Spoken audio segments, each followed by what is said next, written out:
And good morning guys, and so dumating na yung aking parcel from TikTok shop, and eto na yon yung aking wireless microphone. So nag-order ako ng 1 pieces lang. So bubuksan na natin guys.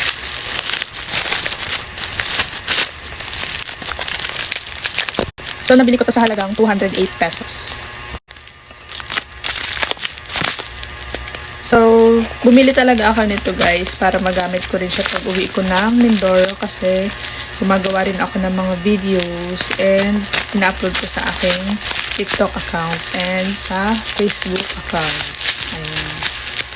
So, naka-bubble wrap naman siya. Eto na siya! Ayan na guys! So, ang in-order ko is 1 pieces lang.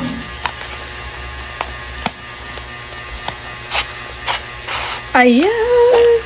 So, ayan, meron na siyang receiver and meron siyang 1 microphone. So, ito-try din natin siya dito sa cellphone ko. And may kasama na rin siyang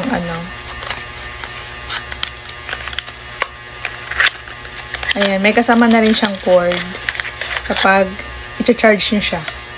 Kasi ito, nalulobat to.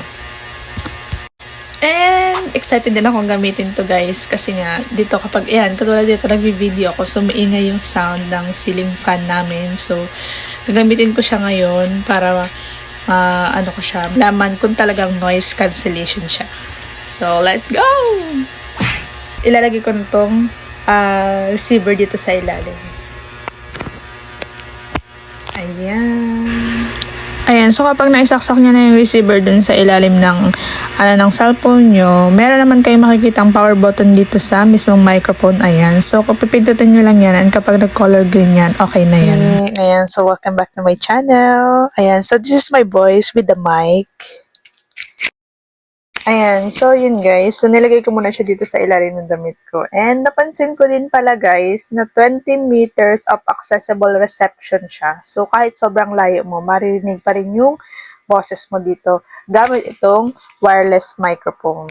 So, sobrang happy ko kasi may magagamit na ako papuntang Mindoro na ganito. So matagal ko nang gusto magkaroon ng ganito guys. So hindi pa talaga napapanahon nung time na yun na bumili ako kasi nga Android yung gamit ko, and yung Android ko is sobrang tagal na, like 7 years na yun na ako. So magagamit ko na rin siya sa aking mga videos na ginagawa. So yun guys, napansin nyo ba na sobrang linaw ng voice, and as in nawala talaga yung maingay sa paligid, like yung sound ng ceiling fan namin nawala. So sobrang ganda, sobrang worth it ng wireless microphone na to, and sobrang, ang masasabi ko lang is super good, like yeah. And so yun nga guys, so wala lang, natutuwa lang ako. And sa mga gusto po bili ng ganito gamit yung Android nyo, actually may pang Android naman siya guys. Meron siyang type C, ayan, meron siyang for type C and for iPhone. So pwede nyo siyang magamit guys kapag nagla-live show kayo, like nagti-TikTok, sa mga interviews, sa mga vlog, yung mga mahilig gumawa dyan ng mga shorts vlog, ayan. So magagamit nyo to guys. Basta, ang pagkakaalam ko kasi kapag Android, may pipindutin pa kayo sa setting, yung OTG, basta yung OTG. So meron naman mga tutorial niyan sa TikTok, sa mga video sa TikTok. So, hanapin nyo na lang doon. And kasi kapag iPhone, isasaksak nyo lang ito dun sa iPhone nyo, and bubuksan nyo lang to. So, okay na yun.